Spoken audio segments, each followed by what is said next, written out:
Асылбек Қилымов неге Олимпиада чемпионы бола алмады? 1979 жылы Молдовияда КСРО чемпионаты болды.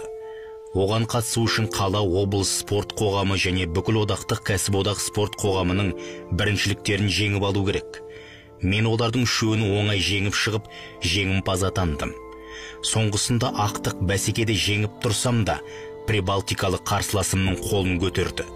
Негізі, мұнда екінші орын алған боксшының өзін КСРО чемпионатына шақырулар керек болатын, бірақ мені ешкім шақырмады.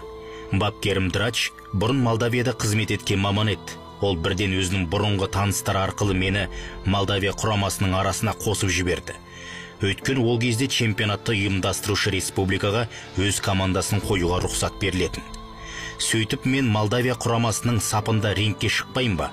Қатысушылардың бәрі, әсіресе өз республикамыздан барғандар қазақтың қара домалақ баласы рингке жүгіріп шыққанда күлкіге булықты.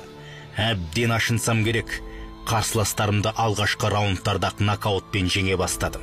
Содан басқа бапкерлер, төрешілер алқасына наразылық білдіріп, мені чемпионаттан шығарып тастауға ұсыныс жасады. Басқазы Олимпиада чемпионы халықаралық дәрежедегі төреші Шатков болатын. Ол кісі бала талантты екен, сондықтан бағым байламайық. Тек ешқандай спорттық қоғамға опай қоспай жеке өзі үшін өнер көрсетсін деп, әділеттік танытып, чемпионаттың аяғына дейін қатысуыма мүмкіндік берді. Сол жолы барлық қарсыластарымды түйреп шығып чемпион атандым. Содан кейін ғана олар мені боксшы ретінде тани бастады. Кейін КСРО құрамасының сапында өнер көрсете бастағанда да бапкерлердің кейбір қылықтарына түсіне алмай-ақ қойдым. Финляндияда өткен халықаралық турнирдегі бірінші жекпе-жекте қарсыласымды бірінші раундта нокаутқа жібердім. Құраманың бас бапкері Артем Лавров маған ұрысты. Жерден алып жерге салды. Неге жұдырықтаспайсың дейді. Екінші қарсыласымды да нокаутқа түсірдім. Лавров тағы жер жебірме жетті. Үшінші жекпе-жегімде қашып пысып жүріп алдым. Үзілісте Лавров мақтады. Міне, осылай жұдырықтасу керек деп қояды. Соңғы раунд. Іштей сезіп жүрім, опай санымен отылып жатырым. Өйткені рингті айнала желгеннен басқа бітіргенім шамалы. Жеңісті қолдан беріп, отылғым келмеді. Бір сәтте рингтің бұрышына келіп тығылдым. Оңтүстік кореялық қарсыласым жақындауға қорқып тұр екен, қолдарымды төмен түсіріп, бетімді ашық қалдырдым. Бар пәрменімен жұдырығын сілтесін кеп, маған да керегі сол еді. Бұғып қалып, лезде ту сыртына сытылып шығып кеттім. Ол арқанға асылып қалды. Айнала бұрылған бетте қақ маңдайдан отырғыздым. Сылқ етіп құлады. Нокаут. Лавров тағы ұрысты. Мен рингке қарсыласымды жеңу үшін шықпайын ба? Маған жеңіс керек. Ал Содан Лавров табан қолғабын киіп алып 2 жыл мені баулыды. Қалай ұру керек екенін үйретті. Қазір ойласам, менің қуатты соққыларым сол жаттығулардан соң құрдымға кеткен сияқты. Тағы бір түсінбейтінім, мені жаттығуларда ең ауыр салмақтағы боксшылармен спаррингке шығаратын. Мен 75 келі салмақ дәрежесіндемін.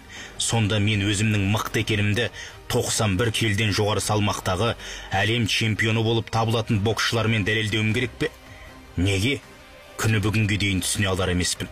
Ұзын қысқасы 15 халықаралық турнирде жеңіс тұғырының ең биік сатысына шығып, сонша рет КСРО туын көкте желбіретіп, ән ұранын құйқылжыттым. Мұны мақтаныш етем. Ақшаршы алаңдағы ең басты арманым Олимпиада чемпионы болу еді. Жүзеге аспай қалды. Оның да себебі бар. 1984 жылы Олимпиадаға баратын КСРО құрамасының сапына 4 қазақ іліндік. 4 қазақ. Әбдірахманов, Нұрқазов, Қонақбаев және мен. Бірақ Олимпиада қарсаңында бізге КСРО Лос-Анджелеске өз спортшыларын жібермейтіні туралы шешім қабылдаған мәлімдеді. Өз басым жай соққандай меңзең болып қалдым. Осыдан кейін спортты саясат демей көр. Ал сол Олимпиадада менен 2 мәрте жеңілген оңтүстік Корея боксшысы Шин Джун Соп чемпион атанды. Мен оны 1982 жылы 18 жасымда Финляндияда нокаутқа түсіргем. Одан кейін 1983 жылы Тайландта таза жеңген болатынмын. Оның чемпион болған естігенде жағдайымды сөзбен айтып жеткізе алмаймын. Жалпы мен рингте 216 жекпе-жек өткізіп, оның 82%-ын ағына жеткізбей аяқтадым. Яғни нокаутпен немесе айқын басымдылықпен жеңдім. КСРО құрамасының сапындағы жаттығуларда соққымды тексергенде 724 келінді көрсеткен.